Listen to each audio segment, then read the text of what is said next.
Bismillahirrahmanirrahim. Assalamualaikum warahmatullahi wabarakatuh. Apa kabar semuanya? Berjumpa lagi dengan saya, Mardiana, dalam video pembelajaran mata kuliah Kimia Analisis dengan materi pembelajaran yaitu metode gravimetri. Silahkan disimak baik-baik.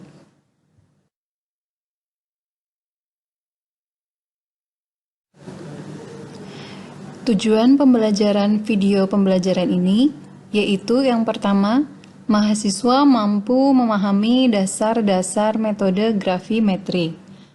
Yang kedua, mahasiswa mampu menyebutkan dan memahami tahapan-tahapan dalam metode gravimetri.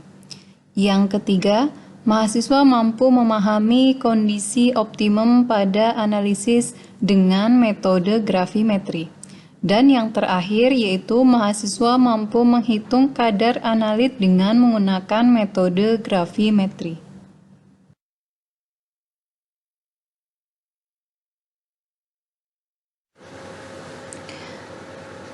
Outline pembelajaran kali ini merupakan lanjutan dari outline pembelajaran yang sebelumnya, yaitu mengenai tahapan gravimetri serta contoh analisis kimia dengan metode gravimetri. Beberapa peristiwa yang mungkin terjadi dalam proses pengendapan larutan analit yaitu terjadinya kontaminasi endapan. Kontaminasi endapan ada dua jenis. Yang pertama, kopresipitasi, yaitu endapan yang tidak larut dikotori oleh zat terlarut dari larutan. Endapan yang dihasilkan pada analisis gravimetri biasanya masih mengandung berbagai cemaran atau pengotor dari larutan asalnya, yaitu larutan induknya. Apabila hal ini terjadi, maka dapat menimbulkan kesalahan dalam penentuan jumlah zat. Contohnya pada pengendapan barium sulfat dari pencampuran antara barium klorida dan asam sulfat. Apabila pada reaksi tersebut terdapat larutan asam nitrat dalam jumlah berlebih, maka endapan barium sulfat yang dihasilkan akan mengandung 15% barium nitrat sebagai pengotor.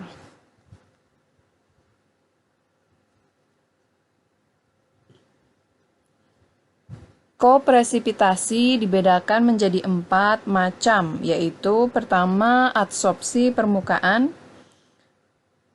yang kedua okulasi, yang ketiga inklusi isomorf, dan yang keempat inklusi non-isomorf.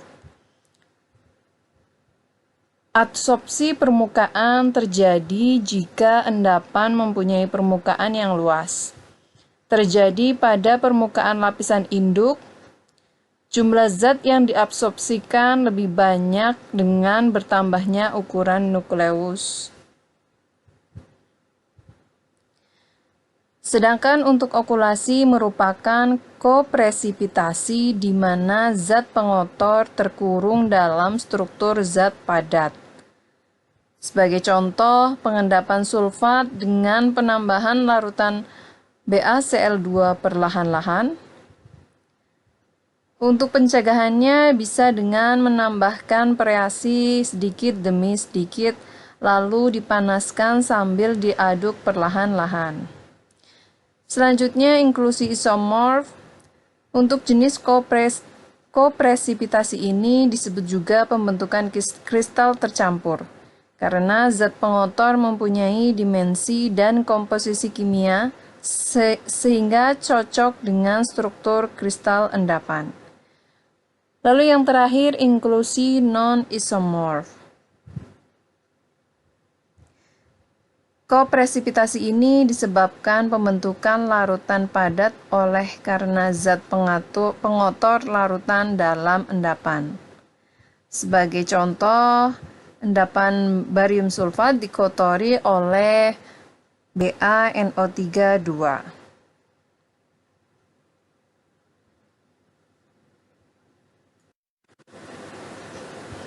Peristiwa lain yang mungkin terjadi pada reaksi pengendapan adalah terjadinya endapan kedua setelah pengendapan pertama, atau yang disebut dengan precipitation. Hal ini disebabkan keberadaan ion lain dalam proses analisis yang juga membentuk garam yang sukar larut dan ikut mengendap. Contohnya peristiwa pengendapan Cu2+ menjadi endapan CuS. Post-precipitation dan co-precipitation merupakan dua fenomena yang berbeda.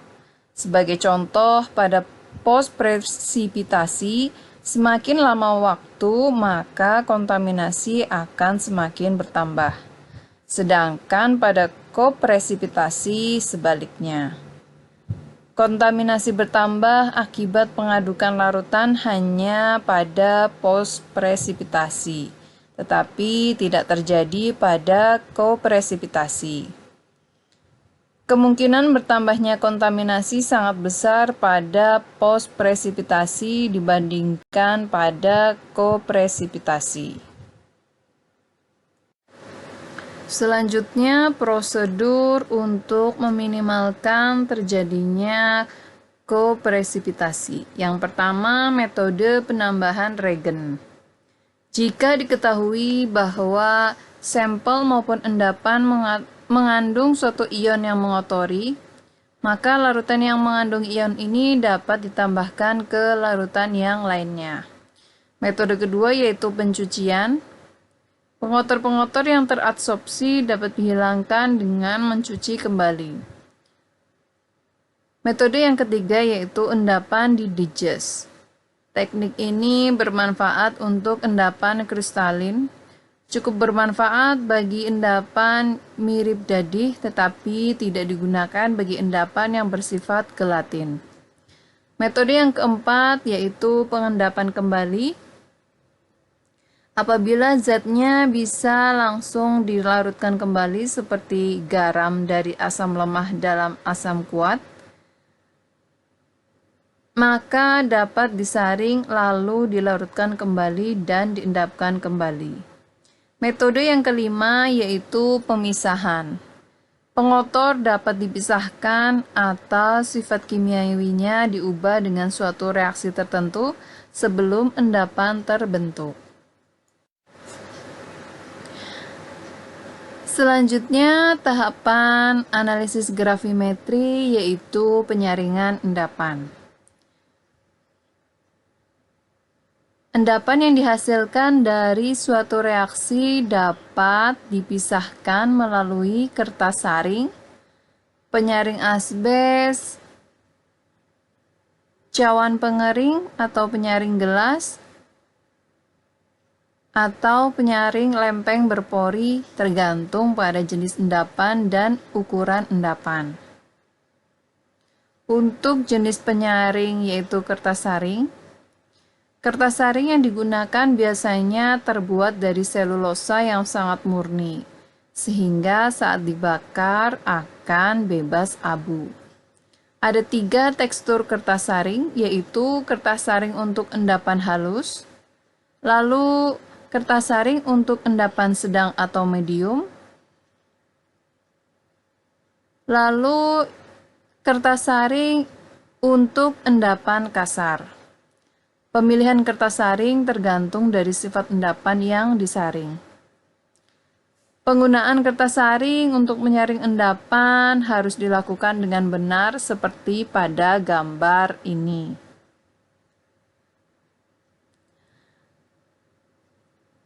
Cara lain untuk memisahkan padatan dengan cairan adalah dengan proses dekantasi.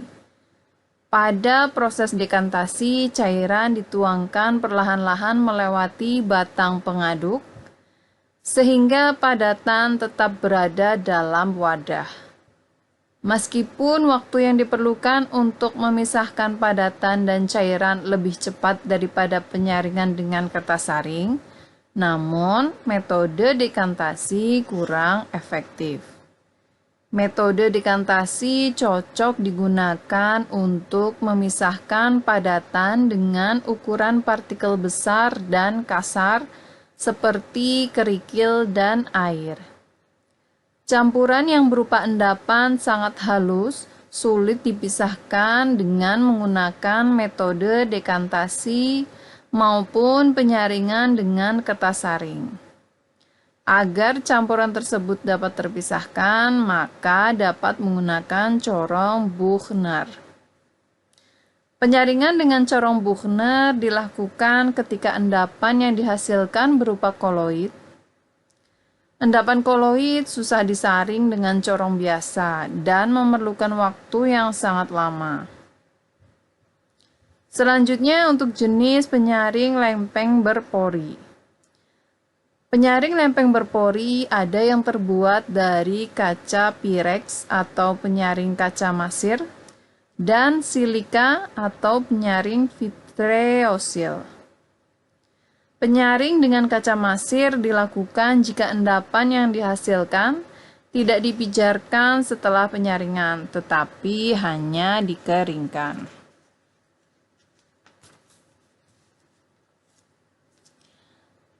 Untuk AgCl tidak dapat disaring dengan kertas saring biasa, tetapi harus menggunakan krus penyaring atau penyaring gelas.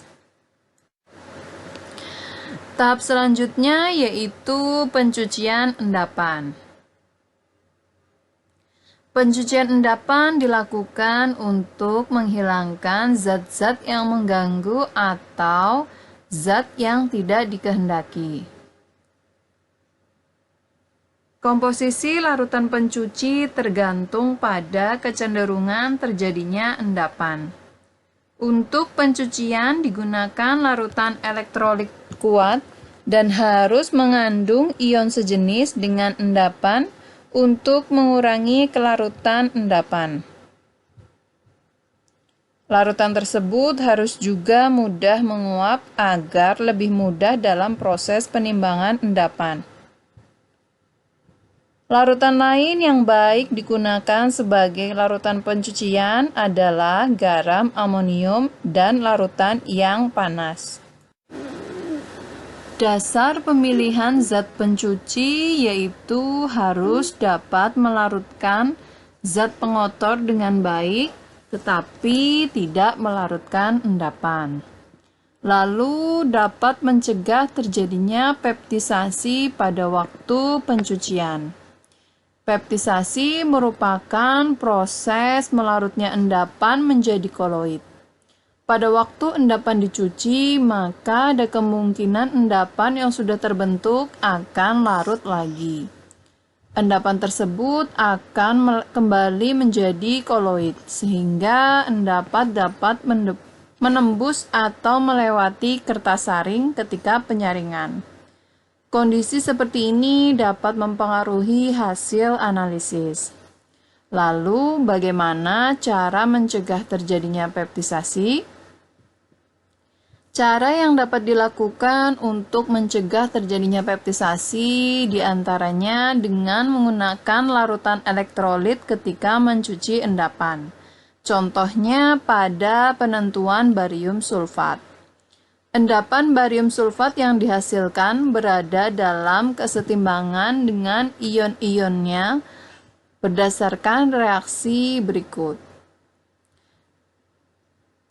Pencegahan peptisasi dapat dilakukan dengan menambahkan larutan asam sulfat, sehingga reaksi akan bergerak ke kiri dan barium sulfat tetap berada dalam bentuk endapannya.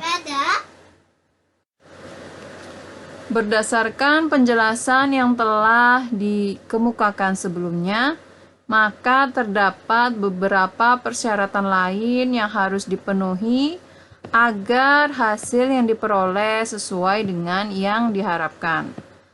Persyaratan tersebut antara lain yang pertama, cairan pencuci tidak dapat melarutkan endapan. Lalu, cairan pencuci juga tidak boleh mendispersikan endapan. Lalu, yang ketiga, cairan pencuci harus mudah menguap ketika proses pengeringan endapan. Dan cairan pencuci juga tidak boleh mengandung cemaran yang dapat mempengaruhi kuantitas endapan. Beberapa contoh pencucian endapan yaitu pencucian endapan FeOH3 menggunakan larutan elektrolit asam nitrat, maka larutan elektrolit harus bebas ion klorida dan dipijarkan pada temperatur 600 derajat Celcius. Contoh pencucian kedua yaitu pada pencucian endapan barium sulfat. Harus bebas ion sulfat dan tidak boleh dipijarkan untuk menghindari pengurangan endapan oleh karbon menjadi BaS. Selanjutnya pencucian endapan CuOH2 harus bebas ion sulfat.